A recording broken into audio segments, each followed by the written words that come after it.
Welcome to TADCOD at TADCOD Engine. This is one of the content in my Chanel Faux on engineering concept how to fix price for construction work item, where curiosity meets engineering expertise. Here, you'll discover insightful explorations into the world of engineering, with practical guides for unit price, and thorough explanations designed to make complex concepts accessible.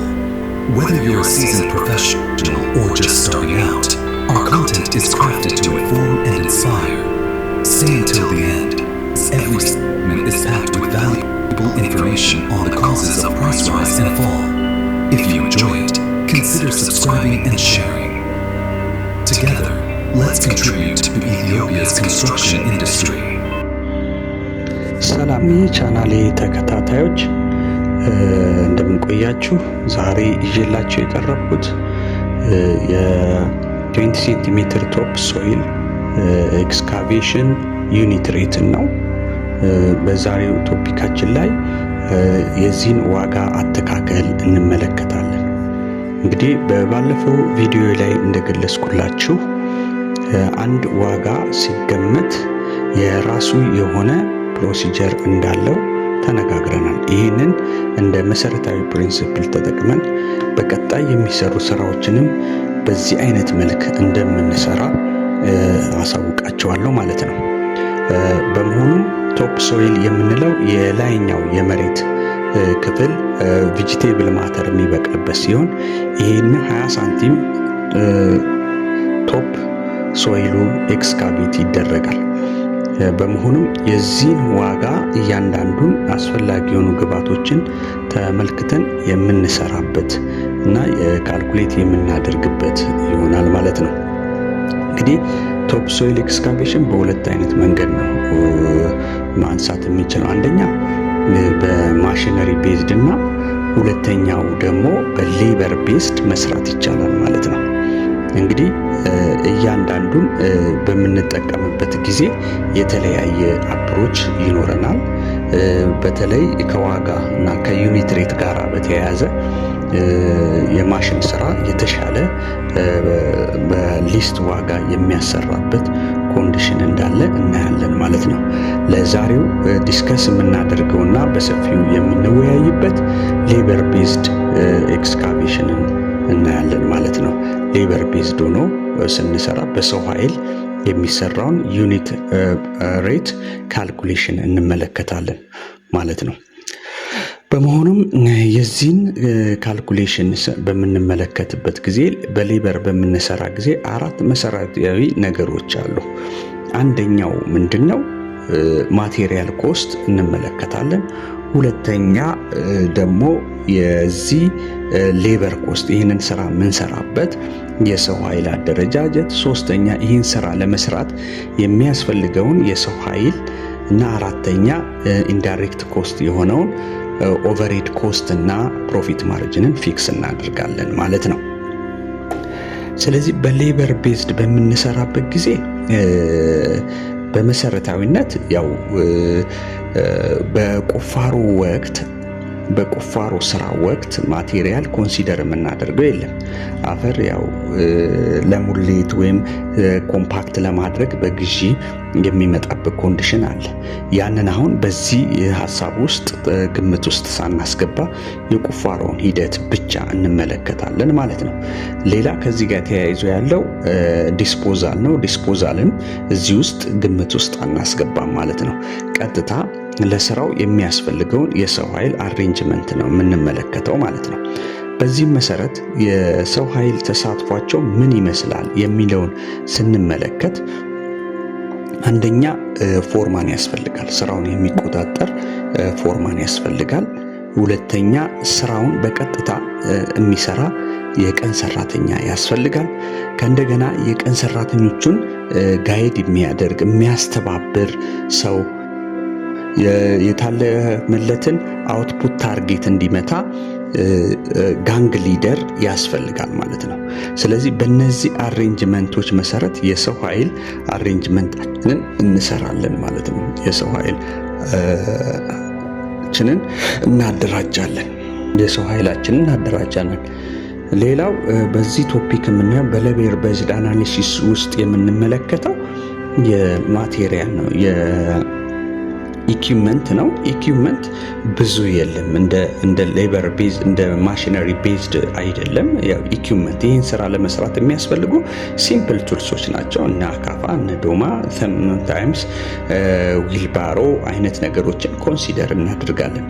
እነሱን ግምት ውስጥ እናስገባና የዚህን ከረንት ማርኬት ወስደን እንዴት ፊክስ እንደምናደርግ በአጠቃላይ የምናይበት ሲሆን ፕሮፊት ማርጅናችንም አለ። የፕሮፊት ማርጅናችንንም በዚሁ ልክ ዲተርሚን የምናደርግበት ሁኔታ አለ።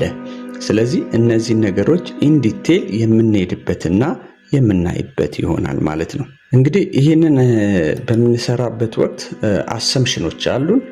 እነዚህ አሰምሽኖቻችን ምንድነው? አንደኛ ዲፕሪሺየሽን ኮንሲደር በማድረግ እንሰራለን። ዲፕሪሺየሽንን ኮንሲደር በማድረግ የምንሰራበት ሁኔታ አለ። ሁለተኛ ወርኪንግ አወራችን 8 ሰዓት ቤዝድ አድርገን ነው የምንሰራው። ሌላው ላስት ይር የነበረውን ኢንፎርሜሽን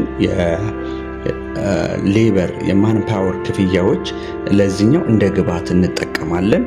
በተለይ እንትንን ፊክስ ለማድረግ ማለት ነው፣ ኢንዴክስድ ለማድረግ ወይም ደግሞ በቀጣይ ዓመት ውስጥ ምን ያህል ሊጨምር ይችላል የሚለውን እንደ መነሻ ቤዝ ለመጠቀም ማለት ነው። ሌላ ዩቲላይዜሽን ፋክተር አለ። ዩቲላይዜሽን ፋክተር ፎር ዲኤል ከእንደገና ፎርማን እና ጋንግ ሊደር እኩል ተሳትፎ የላቸውም። ምክንያቱም አንድ ፎርማን የሌሎችን ስራዎች መቆጣጠርና መስራት ይችላል ማለት ነው። ተመሳሳይ የሆኑ ሌሎች ታስኮችን በአት ዘ ሴም ታይም መስራት ይችላል። ጋንግ ሊደርም የዛን ያህል ወይም ደግሞ 10 ሰዎችን ከአንድ ክሩ ውስጥ 10 ክሮዎችን ማኔጅ ማድረግ ይችላል። ከእንደገና ፎርማኑም 10 ሰዎችን ማኔጅ ማድረግ ይችላል። ስለዚህ እኛ አሁን በሲንግል ክሩ አሬንጅመንት መሰረት ስለሆነ ቤዝድ የምናደርገው የዩቲላይዜሽን ፋክተራቸው ይህንን በትክክል ዲተርሚን ያደርጋል። አላስፈላጊ ሰው እዛ ጋር ሆኖ ኮስት እንዳይቆጥር ሌሎች ተያያዥነት ያላቸውንም ስራዎች መስራት ይችላል ማለት ነው። ይህንን የሚያስችለን በካልኩሌሽናችን ውስጥ ዩቲላይዜሽን ፋክተር ነው የእነሱን ተሳትፎ በትክክል የሚያሳይልን ማለት ነው። ሌላ ከረንት ማርኬት የቱል ሂሳቦቻችን በአሰምሽናችን ውስጥ ከረንትሊ ያለውን ዋጋ ነው። ይህ ዋጋ በሂደት የሚጨምርበት የሚቀንስበት የገበያ ፍላክቹዌሽን ይኖረዋል። ግን አስዩም ማድረግ ያለብን አሁን ከረንትሊ ያለውን ሂሳብ አሴ ሪፈረንስ እንውሰድ። ዋጋዎች ሲቀየሩ እነዚህ ነገሮችም ከሬት ጋር ተያይዘው የሚያመጡት የራሳቸው ለውጥ አለ። ሌላ በሬንታል የሚገኙ ሂሳቦችም ከረንትሊ ቤዝድ ያደረገ ፊውልን የጨመረ ኮስቶች ናቸው። ይህን በቀጣዩ ቪዲዮአችን ላይ በስፋት የምናየው ይሆናል። ከአውትፑት ጋር በተያያዘ ከረንትሊ ያለው ኮመን ፕራክቲስን ሪፈር ያደረገ ነው። አንድ አውትፑት ፐር ዴይ ኤክስካቬት የሚያደርገው በዚህ ክሩ 3 ሜትር ኪዩብ ፐር ዴይ ነው፣ ወይም ደግሞ አፕሮክሲሜትሊ 1.875 ሜትር ስኩዌር ፐር ሃወር ኤክስኪዩት ማድረግ ይችላሉ። ይህን ኢንተርፕሬት ስናደርገው ማለት ነው። ከኮመን ፕራክቲስ ነው። ሌላ ላይፍ ታይማቸው የቱልስ ላይፍ ታይምስ ከእንደገና ማሽነሪ አውትፑት እነዚህን የመሳሰሉት ደግሞ አንደኛ ማኑፋክቸረር ስፔሲፊኬሽን አለ። ሁለተኛ ደግሞ ጉግል ሪፈረንስ በማድረግ ማግኘት የምንችል ይሆናል ማለት ነው። እንደ ግብዓት ነው። ወይንም ከኮመን ፕራክቲስ እነዚህን ወስደን ካልኩሌት ለማድረግ ዲፕሪሺየሽናቸውን ካልኩሌት ለማድረግ ይጠቅመናል። ማሽነሪ ቤዝድ ያው በቀጣይ የምናየው ይሆናል። በመሆኑም የሌበር ቤዝ አናሊሲሱን በምንመለከትበት ጊዜ ይህንን ይመስላል። አንደኛ የፎርማን አሬንጅመንት ነው። አሁን የፎርማን ከረንትሊ ፕራይስ ላስት ይር የነበረው ፐር ዴይ 923 ብር ነው። አሁን ያለው ደግሞ 965 ብር ነው።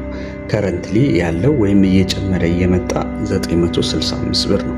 በካሚንግ ይርስ ስንት ይሆናል? በፕሮጀክት ላይፍ አሲዩም የአንድ ዓመት ፕሮጀክት ቆይታ ቢኖረው በሚቀጥለው ዓመት ውስጥ በዚህ ፕሮግረስ የሚሄድ ከሆነ 4.5% ምን ያደርጋል? እየጨመረ ይሄዳል ማለት ነው። ስለዚህ ኢንዴክስድ ከረንትሊ ኮስታችን ከከረንት ኮስቱ ይለያል ማለት ነው።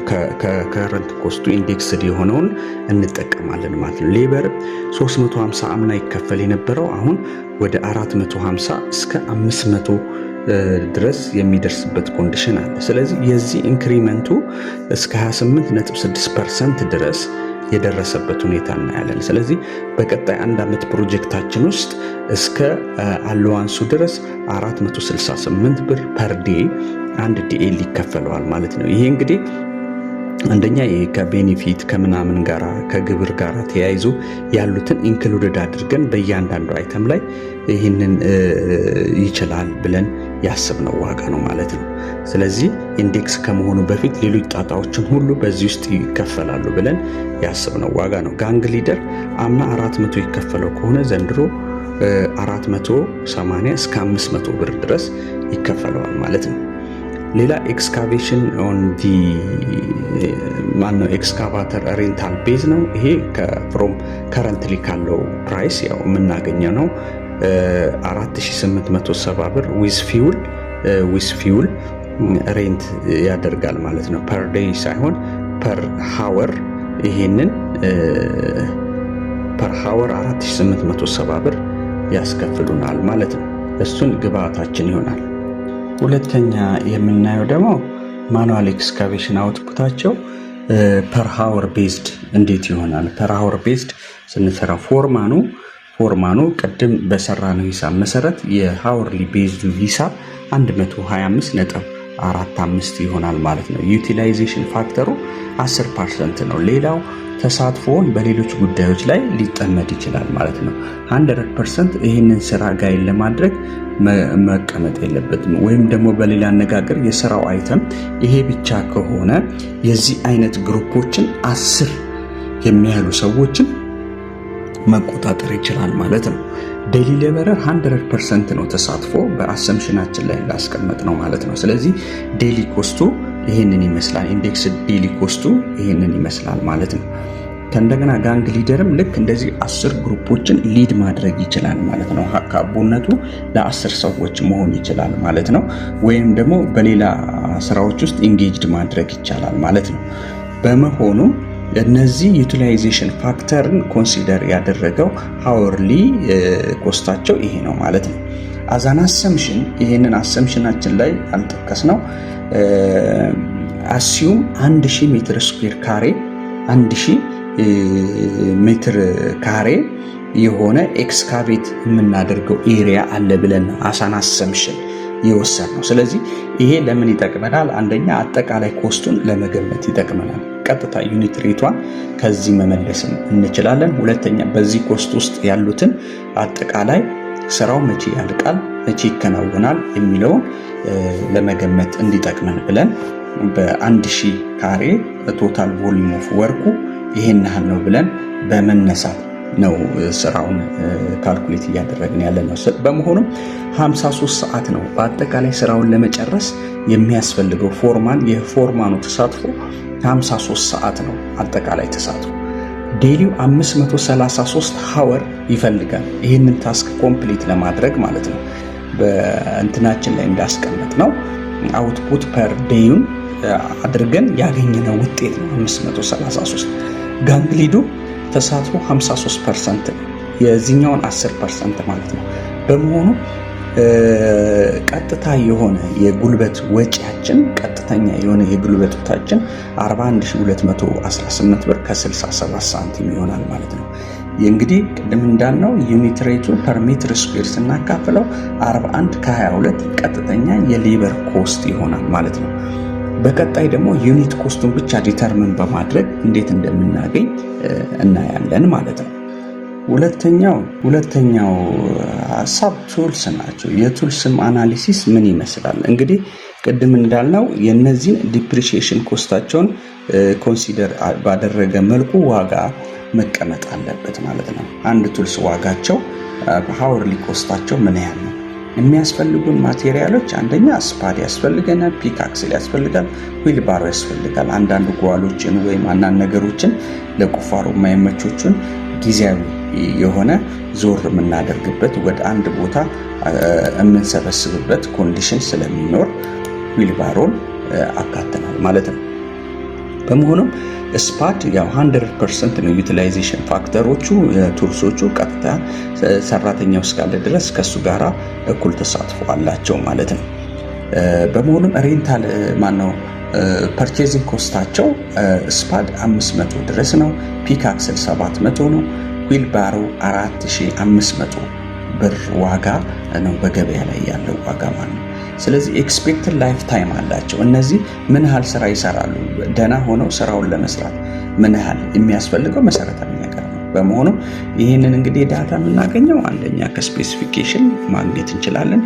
በኮመን ፕራክቲስም እነዚህን ማግኘት እንችላለን። ስፓድ 120 ላይፍ ይኖረዋል ማለት ነው። ሜትር ኪዩብ ከሰራ በኋላ ወርናውት ያደርጋል እንደማለት ነው። ፒካክስል ዶማ 180 ሜትር ኪዩብ አፈር ከቆፈረ ከዛ በኋላ አገልግሎቱ ያጣል ማለት ነው። ዊልባሮም 1200 ሜትር ኪዩብ ያህል አፈር ኮንቲኒስ ከሰራ ወርናውት ያደርጋል የሚል አሰምሽን ነው የምንጠቀመው ማለት ነው። በመሆኑም ቤዝድ ኦን ዚስ ይህንን ስራ ለማጠቃለል 1000 ሜትር ኪዩብ 1000 ካሬ ስራ ላይ ያለን የቮሊዩም ኦፍ ወርካችን ምን ያህል ነው የሚለውን እናገኛለን ማለት ነው።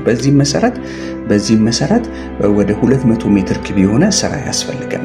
ስራ አለን፣ የሜትር ኪዩብ ስራ አፈር ስራ አለን ማለት ነው። በሌበር ቤስድ በሚሰራበት ጊዜ የዚህን ያህል ቮሊዩም ኦፍ ወርክ ይኖረናል።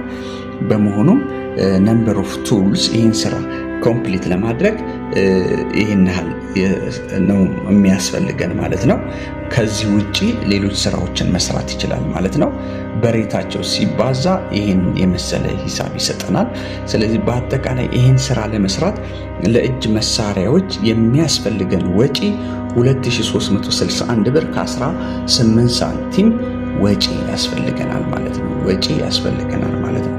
በመሆኑም የዚህ የ1 ሜትር ኪዩብ ሂሳቡ ላይ 11.81 ብር ፐር ሜትር ኪዩብ ኤክስካቬሽን ወርክ ምን ያስፈልገናል? የእጅ መሳሪያ ወጪ ኮንሲደር እናደርጋለን ማለት ነው። በመሆኑም ሃወርሊ ኮስታችን 5.9 ይሆናል ማለት ነው። 5.95 ብር ከ90 ማለት ነው። ሃወርሊ ኮስት ዋጋ መያዝ ያስፈልገናል ማለት ነው። ዋጋውን መያዝ ያስፈልገናል። እንግዲህ ኢንዲፔንደንት በተናጠል ሙሉ ግሮሱን የስራውን ቮሊዩም በምን ያህል ጊዜ እንጨርሳለን የሚለውን ጭምር ያየንበት አናሊሲስ ነው ማለት ነው። ይሄ ለምን ይጠቅመናል? ስራዎችን ስኬጁል ለማድረግ ይጠቅመናል ማለት ነው። በአጠቃላይ ያሉት ወጪዎችን ማወቁ ይጠቅመናል። የስራ ቮሊዩሙ ላይ ኮንሲደር በማድረግ የምንሰራው ስራ ይህንን ፊክስ ለማድረግ ይጠቅመናል። ሶስተኛ ከዚህ ጋር ተያያዥነት ያላቸውን አጠቃላይ ክፍያዎቹ ከታወቁ ከዚህ ውስጥ የሚከፈሉ ክፍያዎችን እንደ ፔንሽን ምናምን ያሉትን ሌበር ቤዝድ አኳያ ዲተርምን ለማድረግ ይጠቅመናል ማለት ነው። ስለዚህ ይሄ በግሮስ አንደኛው አፕሮቻችን ሲሆን ይሄ በተናጠል የሰራ ነው ማለት ነው። አጠቃላይ ለቱልስ ወጪ አጠቃላይ ለሌበር የምንከፍለውን ሂሳብ ያየንበት ሁኔታ ነው ያለው ማለት ነው።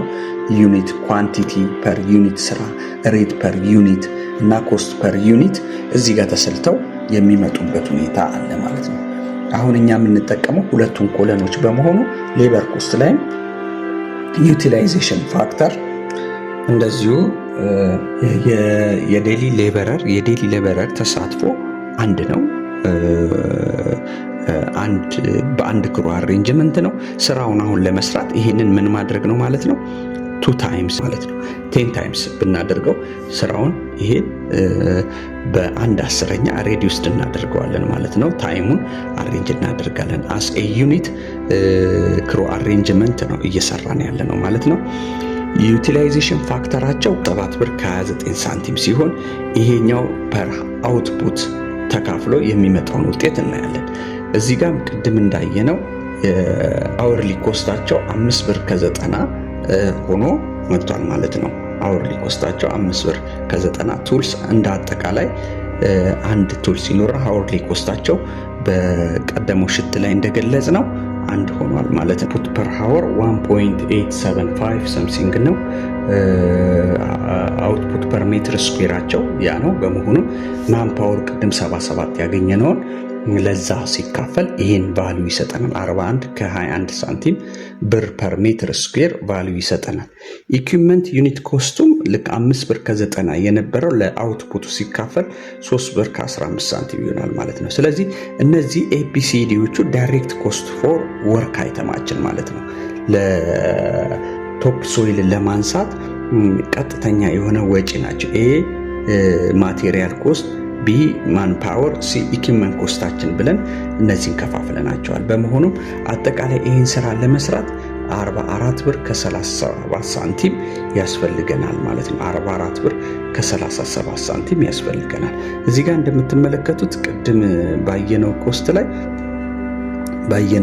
ላይ 41 ብር ከ21 ሳንቲም የሃወርሊ ኮስት ቤዝድ ነው። ከአጠቃላዩ በሰራ ነው መሰረት 41 ብር ከ21 ሳንቲም ያስፈልገናል ማለት ነው። ያስፈልገናል በአጠቃላይ ዩኒት ኮስታችንም በዚህ አይነት በብሬክዳውን አናሊሲሱ ስንሰራ በኮስት አናሊሲስ ሽት ወይም በአናሊሲስ ሽቱ ስንሰራ 41 ብር ከ22 ሳንቲም ኮስት ያደርገናል ማለት ነው። ሌላ ኢንዳይሬክት ኮስት ነው። ኦቨርሄድ ኤንድ ኢንዳይሬክት ኮስት ነው። ይሄ ኦቨርሄድ እና ኢንዳይሬክት ኮስታችን ባለፈው እንደተናገር ነው የሚወሰኑት እነዚህ እንደ ፕሮጀክቱ አዋጭነት፣ እንደ ፕሮጀክቱ ቮሊዩም፣ እንደገና ደግሞ እንደ ኮንትራክተሩ ወይም ደግሞ ያለብንን ኦቨርሄድ ባሰበ መልክ ነው። በይሄ ኦቨርሄድ ኮስት በኮንትራክተር ካታጎሪ ከፍ ዝቅ የሚልበት ሁኔታዎች አሉ ማለት ነው። ሁለተኛ ፕሮፊት ማርጅናችንም በፕሮጀክት መጠን ይወሰናል። ለምሳሌ የፕሮጀክት አጠቃላይ ኮስቱ በጣም ትልቅ በሚሆንበት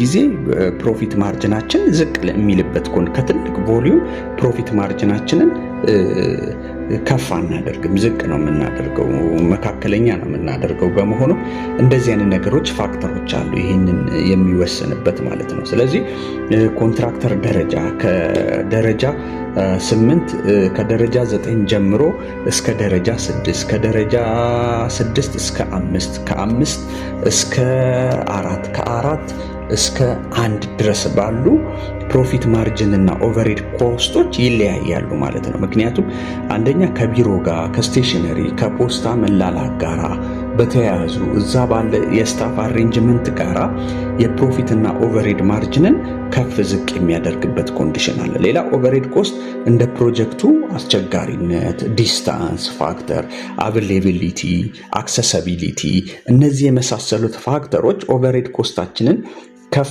ዝቅ የሚያደርጉበት ኮንዲሽን አለ ማለት ነው። ስለዚህ አሳን አሰምሽን እኛ አሁን 5% እና 15% ወስደናል ማለት ነው። በመሆኑም በዚህ አሰምሽን ቶታል ዩኒት ኮስታችን 53 ብር ከ24 ሳንቲም ፐር ሜትር ስኩዌር ይሆናል ማለት ነው። እንግዲህ ይሄን እንደ ሳምፕል ነው የወሰድነው። ከዚህ ጋር ተያይዞ መስተካከል የሚችሉ ዋጋዎቹም ከፍ ዝቅ ሲሉ እነዚህም ነገሮች አብረው ከፍ ዝቅ የሚሉበት ኮንዲሽን መኖሩን መዘንጋት አያስፈልግም። አሲ ሳምፕል በዚህ መልክ መስራት ይቻላል ማለት ነው። This is end of today's part. The next section will be continue in the upcoming video. Until then, goodbye.